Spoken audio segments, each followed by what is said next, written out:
Dhampur stitch எப்படி போடுறதுன்னு பார்க்கலாம். ஃபர்ஸ்ட் செயின் மாதிரியே தான் அது. செயின்லயே வந்து ஃபுல்லா ஃபில் பண்ணணும். ஃபர்ஸ்ட் நான் வந்து ஒரு திலகம் வந்து செயின்ல போட்டிருக்கேன்.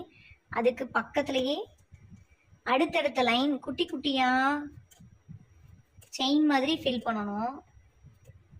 அவ்வளோதான் அந்த ஸ்டிச். ரொம்ப ஈஸி தான்.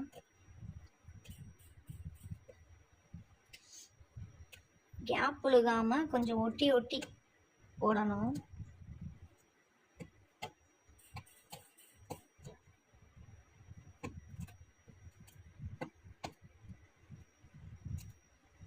இந்த இடத்துல லாஸ்டா வந்து நம்ம ஃபர்ஸ்ட் பின் ஸ்டார்ட் பண்ண இடத்துல லாஸ்டா நாட் போட்டுட்டு திரும்பவும் அதுக்கு அடுத்த லைனுக்கு போயிடணும்.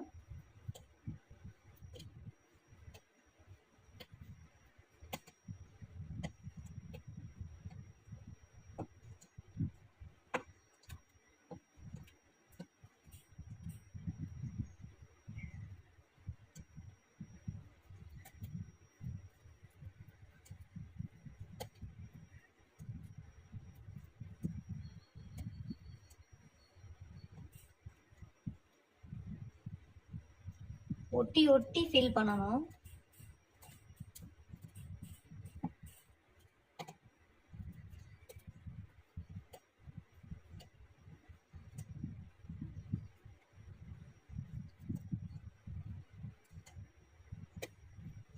இப்ப சென்டர்ல இந்த இடத்துல இப்படி நேரா ஒரே ஒரு லைன் மாதிரி போட்டிருக்கேன். போட்டுட்டு சென்டர்லயே அப்படியே நாட் போட்டோம்னா ஃபில்லிங் ஆயிரும்.